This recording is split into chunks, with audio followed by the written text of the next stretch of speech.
নারায়ণগঞ্জ শহরেই ঘুরে বেড়াচ্ছে। আমি আইবিকে বলতে চাই, মেয়র আইবি সে তো ওই দূষণেরই একটা পাপ। আইবি তো তখন তাদের সাথেই ছিল, কাজ করেছে। তারপর আইবি যদি নারায়ণগঞ্জ শহরে অবস্থান করে, সে কেন অ্যারেস্ট হবে না? তার নামে তো মামলা হয়েছে। অবশ্যই আইবিকে অচিরেই আইনের আওতায় এনে তাকে অ্যারেস্ট করা উচিত।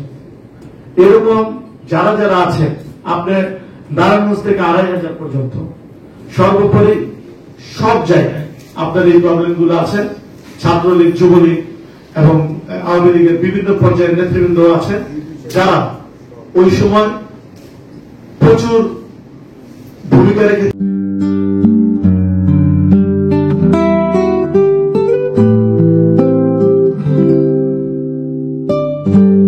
অর্থ করে দিয়েছে, মানে সাফল্যমণ্ডিত ভাবে ভূমিকা রাখার চেষ্টা করেছে। আমার মনে হয় এই ব্যাপারগুলো আপনি কাইন্ডলি একটু সিরিয়াসলি দেখবেন, যেটা আগের কিছু দেখেনি। কারণ উনি তো তাদেরই একটা পার্ট ছিল, সেই কারণে উনি অলওয়েজ এগুলো অ্যাভয়েড করেছে। বাট আমরা কিন্তু ওনাকে সর্বাত্মক সহযোগিতা করার চেষ্টা করেছি। এখানে আমাদের বিভিন্ন রাজনৈতিক দলের নেতৃবৃন্দ ভাইরা আছেন।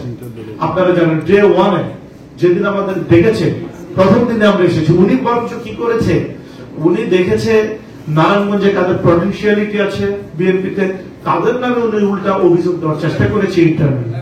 আসলে কোনো কিছু তো চাপা থাকে না, সবকিছুই কোনো না কোনো ভাবে বের হয়ে আসে। আমাদের সামনে তার আচরণটা ছিল খুব সুন্দর, সুমধুর, কিন্তু ইন্টারনালি সে আওয়ামী লীগের পারপাস সার্ভ করার চেষ্টা করেছে। আইএমএ দেশ যারা অস্থিতিশীল অবস্থায় এনেছিল, দেশের এই ১৭ বৎসরে যারা ১২টা বাজিয়েছিল, উনি বেসিক্যালি তাদের পারপাস সার্ভ